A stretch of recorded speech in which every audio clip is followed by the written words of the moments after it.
Salam. Selamat kita berjumpa di minggu kedua bulan Agustus pada pagi hari ini. Bapak Mama, tadi Kakak Miki baca itu terjemahan Alkitab bagian kedua.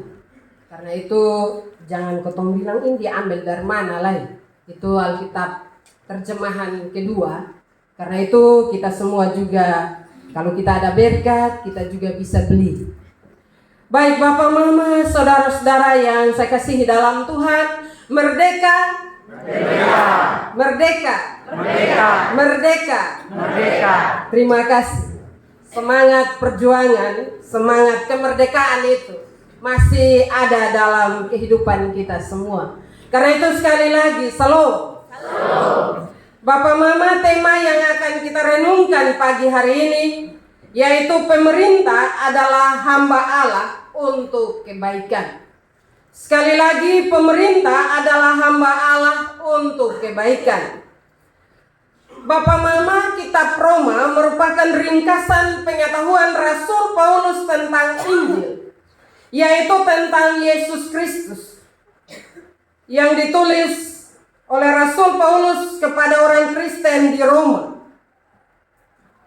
Bapak Mama, jumlah orang Kristen di Roma saat itu sudah lebih dari 1 juta orang, sehingga menurut Rasul Paulus, semua tutur kata mereka, tindakan dan perilaku mereka, baik secara perorangan atau berkelompok, dapat memberi gaung bagi pemerintah Roma pada waktu itu.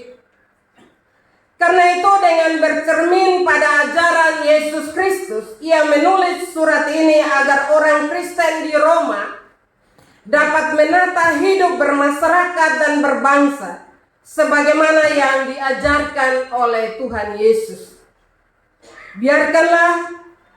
Berikanlah kepada kaisar apa yang kaisar punya dan kepada Allah apa yang Allah punya. Bapak Mama, saat ini di berbagai media informasi, baik televisi, koran, YouTube, FB, TikTok, dan bahkan dalam perbincangan sehari-hari, kita sering mendengarkan pembicaraan tentang pemerintah kita, para pemimpin kita. Baik itu pemerintah republik, provinsi, kabupaten, RT, RW, berbagai diskusi atau dialog atau monolog tentang pemerintah dan kebijakannya sering kita perbincangkan. Dan dalam perbincangan itu, Bapak Mama, ada pro kontra yang kadang membingungkan. Kebijakan pemerintah yang hari ini benar, besok bisa dipandang salah. Yang kemudian membentuk kelompok-kelompok pro dan kontra di tengah-tengah masyarakat. Pemimpin yang pada masanya dianggap baik dan selalu dipuji-puji, tapi setelah itu selalu dicari-cari kesalahannya. Dalam suasana simpang siur anggapan terhadap pemerintah dan pro kontra pada kebijakannya, firman Tuhan pagi hari ini melawat kita untuk mengingatkan setiap orang Kristen termasuk kita yang ada pagi hari ini bahwa pemerintah adalah hamba Allah yang diutus untuk mengatur, menjaga ketertiban dan membawa kebaikan bagi masyarakatnya. Bapak Mama, bagi kita anak-anak suatu bangsa, Rasul Paulus menulis surat ini ketika pemerintahan Roma menjalankan kekuasaan dengan kekerasan, dengan memisahkan hak warga negara berdasarkan tempat kelahiran, dengan hak berdasarkan garis keturunan. Dan Rasul Paulus tahu hal itu, Bapak Mama. Tetapi ia tetap berpesan bahwa kuasa pemerintah ditetapkan oleh Allah. Dan karena itu Bapak Mama, orang percaya dipanggil untuk taat, menghormati dan mendukung peran kebijakan pemerintah, selama itu untuk kebaikan. Bapak Mama, saudara-saudara yang saya kasihi dalam Tuhan kita Yesus Kristus, Benar bahwa dalam perbincangan, bahkan dalam kenyataan hidup kita mungkin kadang kita merasa bahwa pemerintah tidak adil. Tetapi apapun kondisi masa pemerintahan mereka, Rasul Paulus pada waktu itu menasihati jemaat di Roma bahwa ada tanggung jawab iman dalam kehidupan setiap orang percaya.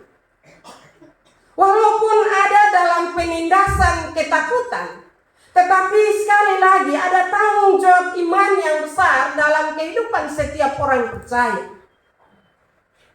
Dan peran itu harus kita jalankan di dalam kehidupan kita.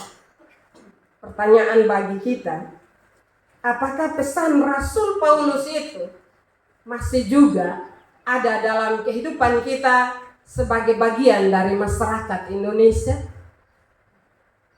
Bapak, Mama, saudara-saudara yang saya kasihi dalam Tuhan, selama peran dan kebijakan itu untuk kebaikan kita, ini perlu digarisbawahi agar tidak menekan kemampuan kritis kita untuk memberi koreksi dan masukan yang sifatnya membangun. Itu adalah tanggung jawab kita sebagai orang beriman.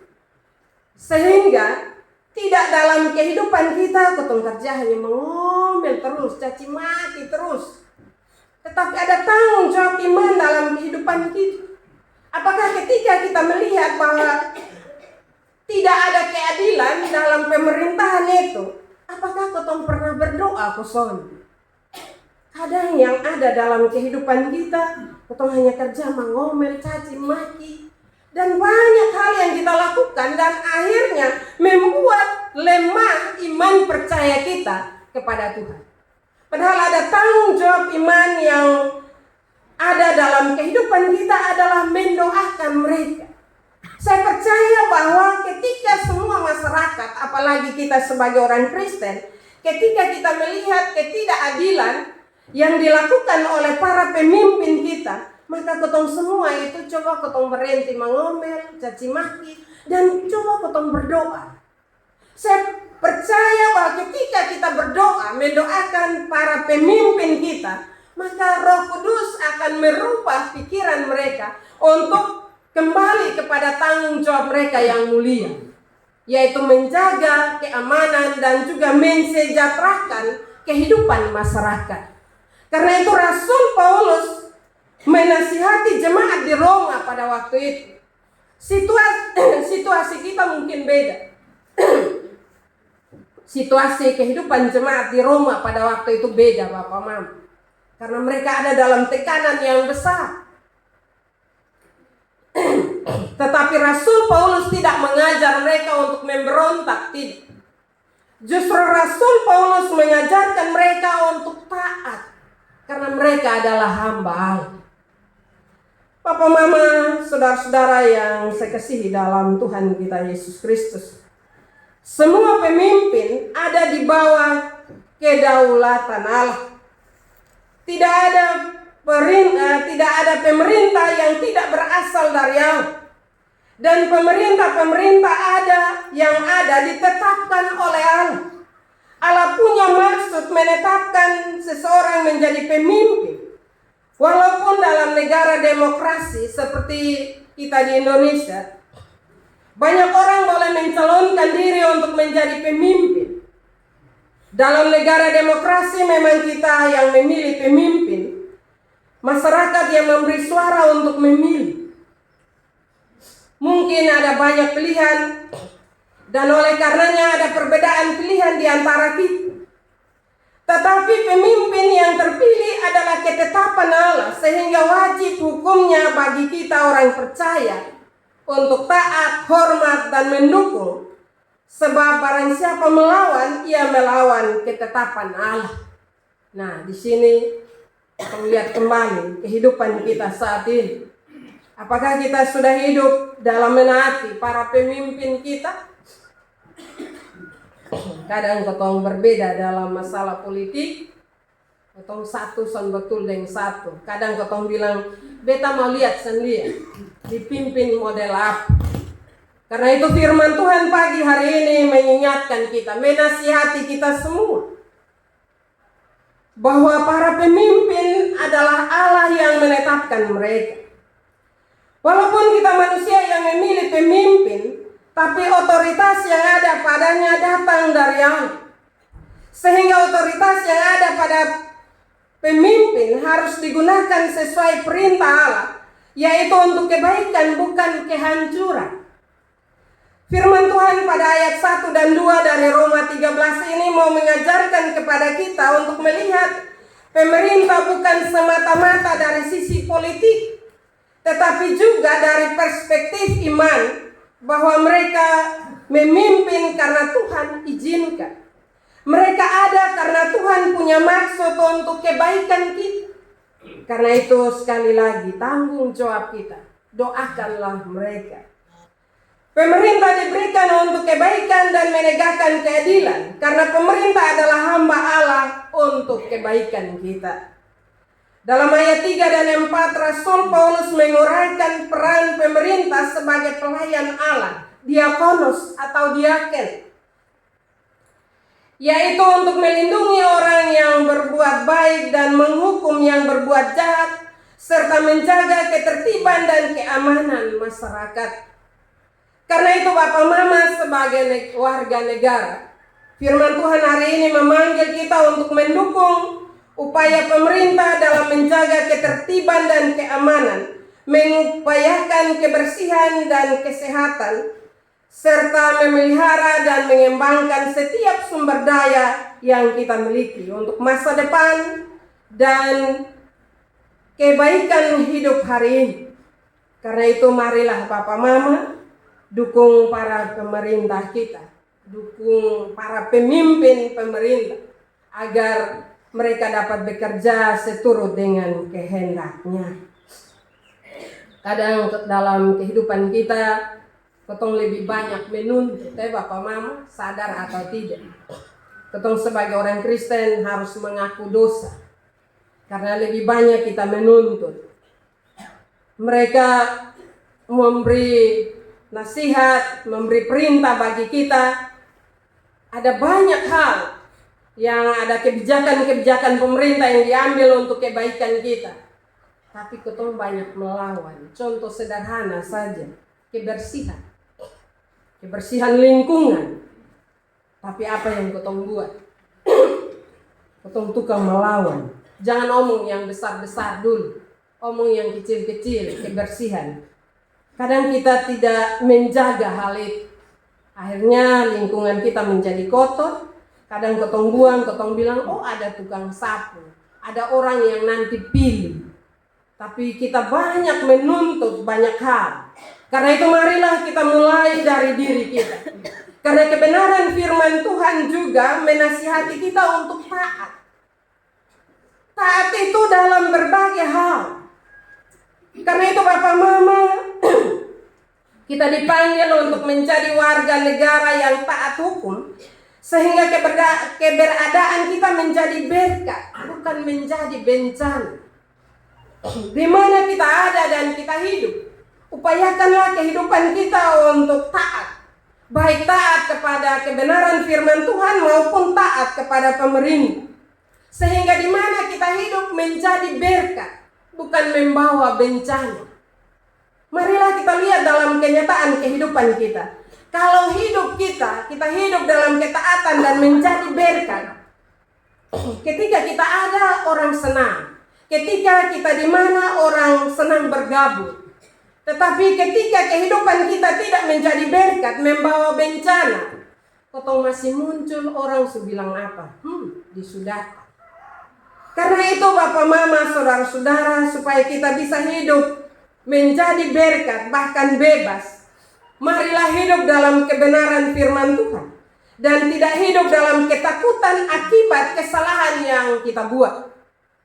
Dalam ayat 5 hingga ayat yang ke-7, Rasul Paulus menunjukkan bahwa kita pada pemerintah merupakan bagian dari ketaatan kepada Allah. Ketaatan kita kepada pemerintah merupakan bagian dari ketaatan kita kepada Allah.